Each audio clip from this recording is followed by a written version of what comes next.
How do you practice when you don't have a lot of time? What is the best way to get into shape again or to fix all those bad habits you might have developed over the years from not practicing regularly? And how do you prepare for a performance that you're a little bit scared about or terrified, if I'm completely honest? So those are all things that I've been asking myself over the last few weeks. I've also been Googling all kinds of things, like how do you strengthen your third finger? And that's just one of the many things. But I realised I go back to a lot of things that I've learnt over the years, and I have a bit of a routine that I do when I practice. And I think I might have been doing the same thing for about, at least 10 years actually, when I think about it.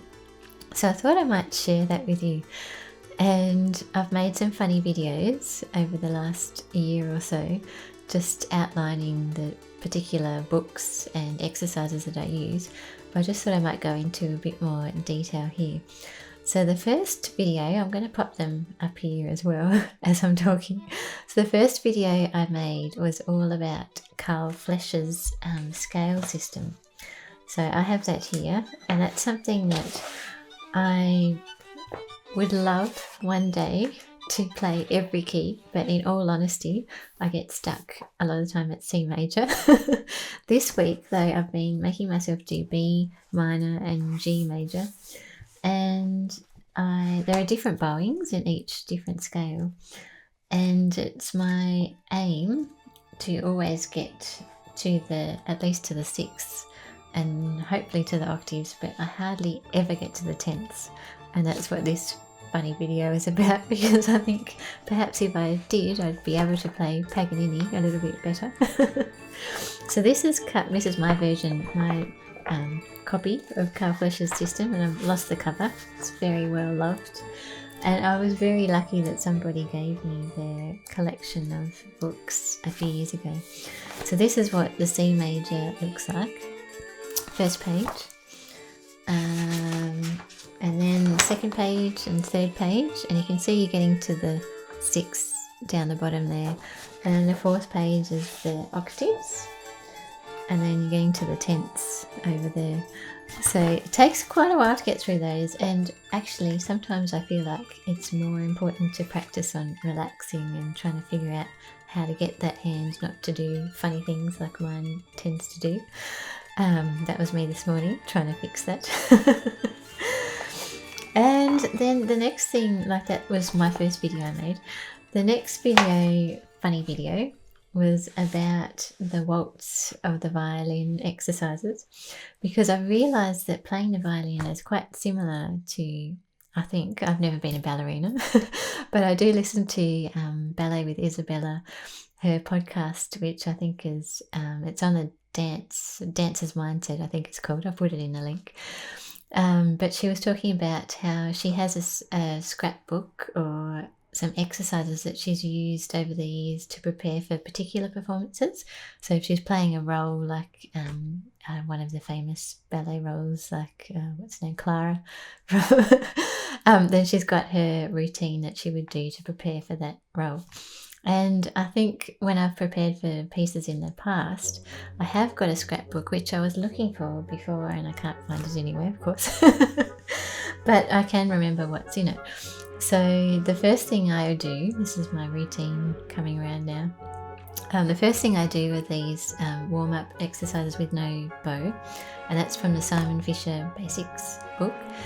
And then the next thing I usually do is some harmonics, just going up and down, which comes from the Dounis collection. It's just one of this is my huge Dounis book.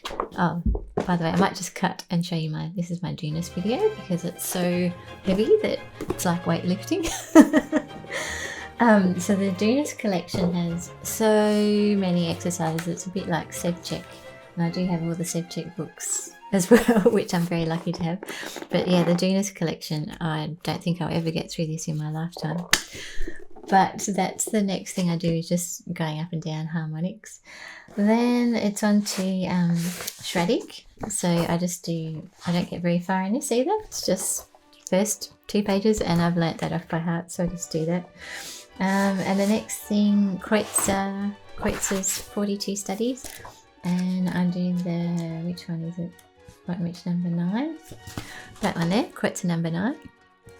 And again, I've just learnt that off by heart. Then I'm usually back into the Dounis, doing the this study down here.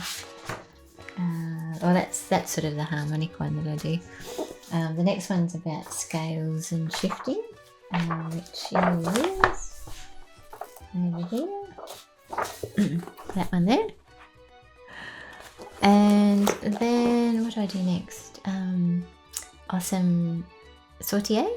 So in my little scrapbook I've got Sarasate, and there's another Chrysler piece that I do some Sautier on. And then I think, yes, then I'm onto the flesh. So then I'm onto the cowl flesh.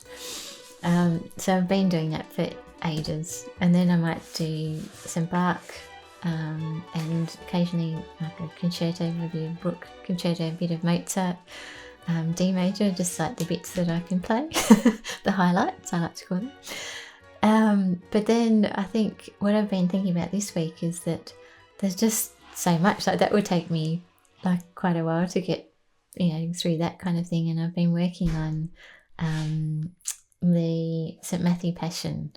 So that's my scary concert that I'm a little bit afraid about.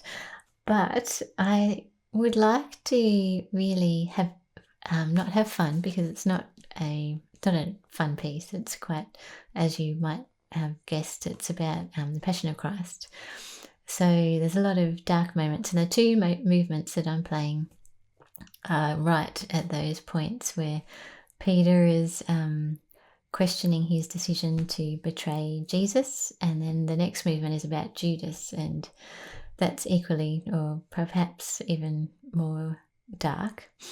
But those kind of things, like I want to be able to separate myself from it. I want to make it as close to the story as I want it to be, and so I want to be on top of the technical things as much as I can. So in the next couple of weeks, I will be taking you with me a little bit as I prepare. So the next blog version of this, or vlog, or whatever you call it, will be more about a few different things that I'm doing during the week. So having a lesson, which is frightening too, but important, and rehearsals and things like that.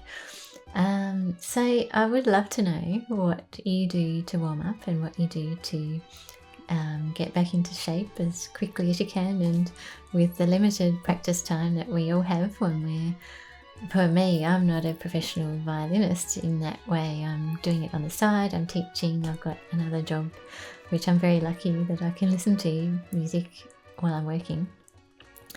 But yeah, it is squeezing it around the edges. So I'd love to know what you do.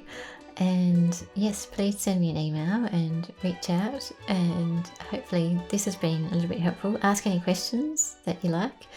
And yeah, there's some random ways that I practice. You'll see that from these videos too.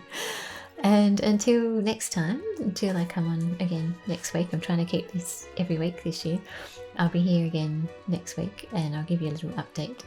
So I hope you're having fun practicing, and you've got lots of projects on the go too. And I'll see you then. Bye for now.